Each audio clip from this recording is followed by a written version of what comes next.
My name is Fima. My name is Ron. And my name is Mark. Everything Medical here with our first podcast. Today's special guest is an aesthetics and pediatric doctor out of Brooklyn, New York.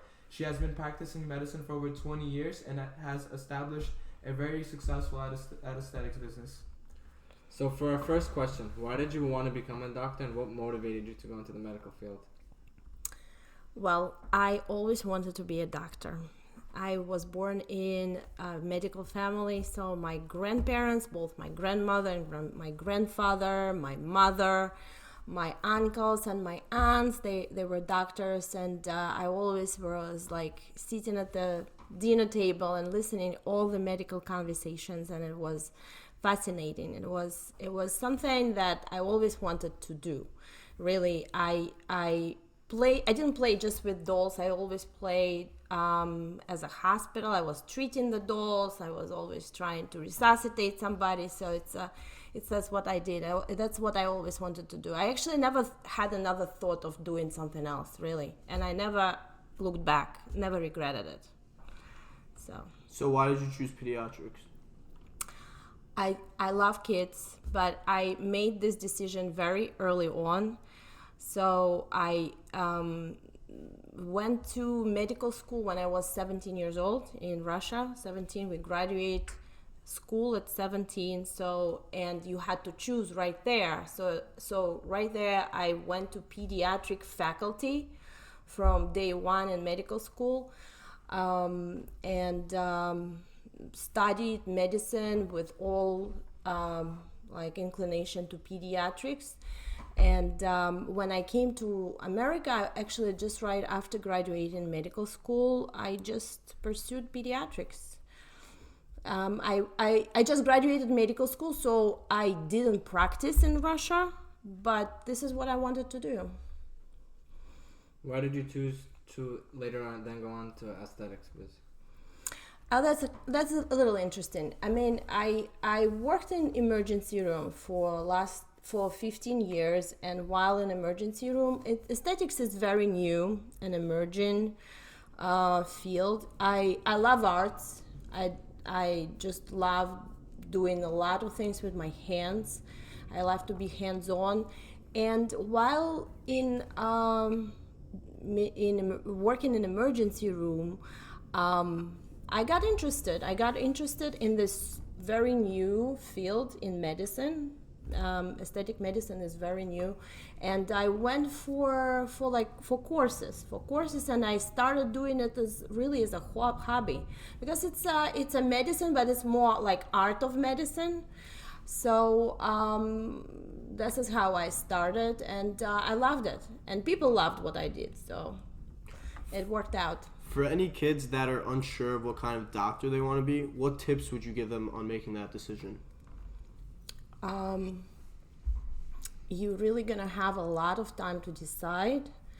While in medical school, you're going through different departments where you really see what's going on, what's happening there. Let's say I loved psychiatry. I loved reading the book. It was so interesting. It was all about brain and how it works, and it was like you always find and diagnose all about you around you. But when you go to psychiatric world and you see what's happening, you see the people, you see your patients, and dynamic what's going on, you change your mind. So pretty much when you're in medical school and you go to different departments, reading the book, that's what I'm trying to say. Reading the book is not enough. If a subject interests you, when you go and work and see what's happening, it's much more important, and how you feel it if you fit in there. So you really want to make sure you want to be in the medicine. It's not the money, it's not the prestige or anything else. You really want to be there, because so much work, such a big part of your life you put in there. You want to make sure you love it. Although I always say in medicine is so broad. It's different from dentistry. Medicine is so broad that you can do research if at some point you don't like to be with the patients. or do direct patient care, you can do research, you can work for a pharmaceutical company, you can do administrative work, you can do teaching. So it's really a lot of things you can do if you decide to. What qualities do you think a good doctor should have? Well, compassion, eager to help. Curiosity is very, very important. So there's different profession out there, but let's say in pediatrics, very often you have a puzzle which you have to solve. Some cases are straightforward and easy, and it's 1, 2, 3, but some cases are really difficult. So you have to read through, you have to understand, you have to read through articles, through books, to learn, to talk to other people, to talk to other practitioners, to talk to subspecialists maybe, and think about certain case to solve it. So curiosity, why is this happening? Understanding what is underneath. I worked as a teaching attendant in a hospital, so we had a lot of interesting cases. We had very puzzled cases where we would get together and we would just get different thoughts from different attendants, students, residents, and trying to solve it. And so you have to like learning, because it's really a lot of learning involved, and it's continuous learning, really. If you think you graduated medical school and that's it, you have to always learn, because always something new comes out. So what was the latest thing you learned in the aesthetics department? Well, it's actually very new and interesting thing which I started using. It's called fibroblast growth factor. It's fibroblast growth factor stimulates cells to produce collagen and elastin. So we see great results, amazing results in rejuvenation and also hair growth. It stimulates hair follicles to produce new hair, something I've never seen before. So I do facial rejuvenation and I do hair rejuvenation, and something you do just once or twice and you see hair growing. It's really amazing, something I'm very excited, and I was planning to do research in the field. It's a very exciting area.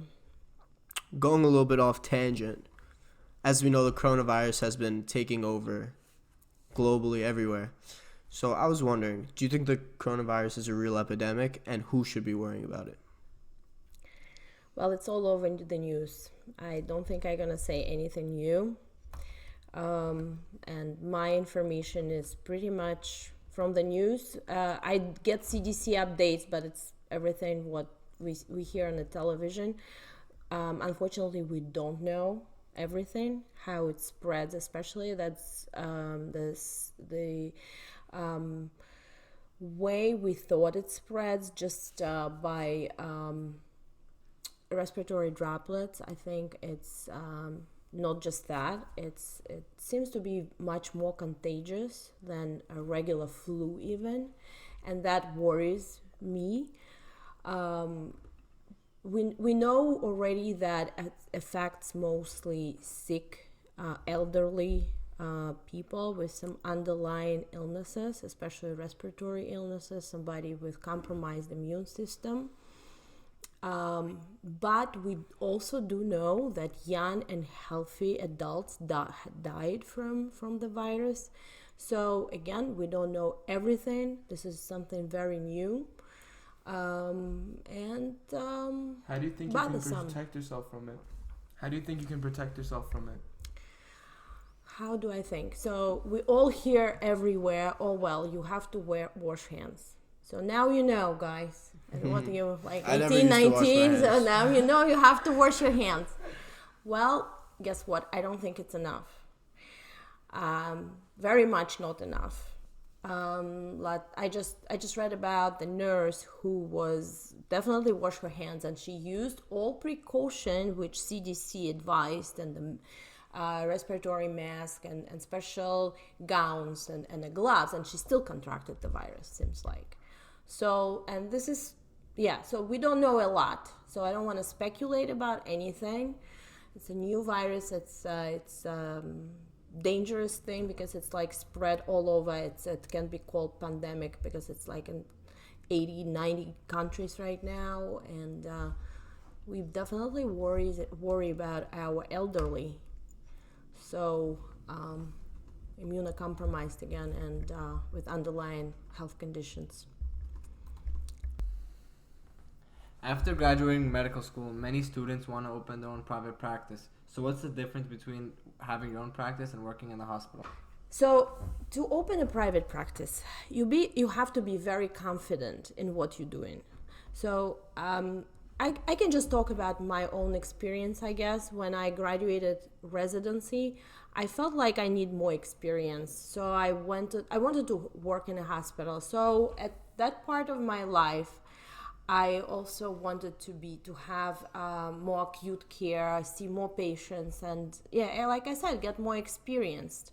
So, and I couldn't imagine myself to be in a private practice. I felt like I want to be right there on the front line in emergency room. I have to take care of very sick kids, and I loved it. I really loved it. But at some point, let's say certain things going on in your life, you have kids and you want to be a little bit quieter life, and you grow up and you feel like you have enough experience to actually solely take care of your own patients, so you can open your own practice and do that.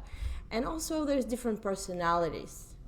Some people would never want to work in private practice. They just want to work in the hospital. They want the support of the hospital staff, or let's say subspecialists. And some people would never want to work in a hospital settings and have somebody over you, to have a boss. So at this stage of my life, this is what I am. I don't want to have a boss. I want to be my own boss. I feel like I'm very confident what I'm doing. So I like to have a private practice. So you grow, you change, and you feel what you need at different stage of your life. What are the most recent trends that you see in the aesthetics field? Well, everybody's different, but I guess the recent trend is bigger lips. A lot of people want bigger lips. Would you say women or men, to be exact? Mostly women. Okay. Mostly women. Mm-hmm. But I would say some men do too. Okay. Some. All right. So, yes. Angelina Jolie cheekbones and Angelina Jolie jawline. Is that possible? That's a trend. Through natural aesthetics? Yeah, it is very possible. Very cool. Since you're dealing with many kids on a daily basis, how do you gain the trust of parents for treating them? That's a good question. By practicing and reading and really studying, you gain the confidence in what you're doing, and this confidence translates, and people feel it and they sense it if your doctor is confident and understands what he's doing. That's what I think what happens. Do parents ever argue with you on how to treat their kids? Well, yes, they do. It's a good question. I mean, it's totally fine. I like educated parents. People, it's read online. They look at the Dr. Google. So they ask questions. So like I said, by being competent doctor, so you have to be equipped to and prepared to answer all those questions. And if you know what you're doing, it's really helpful. If you're uncertain in something, people gonna sense it, and it's gonna be hard. But you cannot always know everything. So you can always say, okay, we're gonna consult. I can consult my colleagues. I can consult, let's say, a specialist, and we can decide it. And it's very important to be truthful. Because if you trying to like go around and not say something that it's really true, like let's say you're not sure in something, but you're trying to say, oh, this is what it is, it's not good. And the people might see it. So if you don't know something, you can say so. Okay, maybe I'm not sure here, but we're gonna try to solve the problem. I actually, by practicing a long time, I actually always say moms knows best. So when the mom has a concern, some of my very old professors at some point told me, you have to listen to the mom. So if the mom has some concern, you have to listen to it. You have to really get to the bottom of it. So I always listen what the mom says.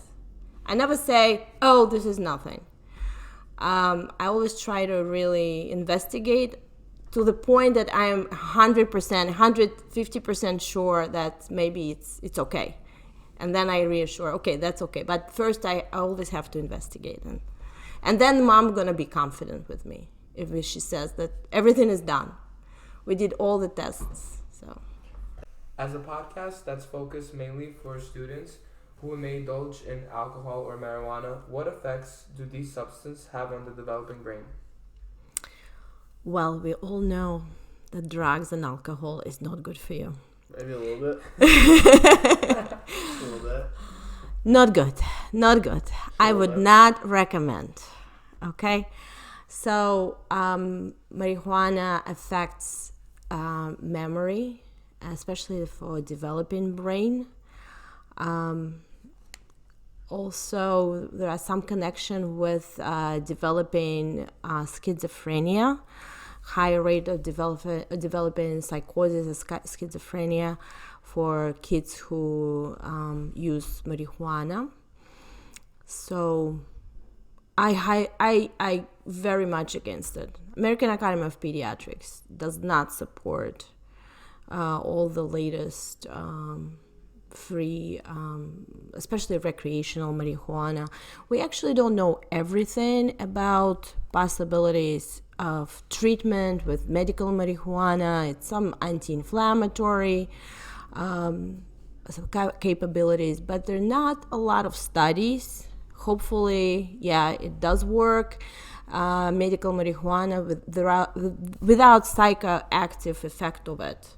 So, but definitely not marijuana, not recreational marijuana. Like I said, American Academy of Pediatrics does not support recreational marijuana. How about the use of CBD to relieve pain?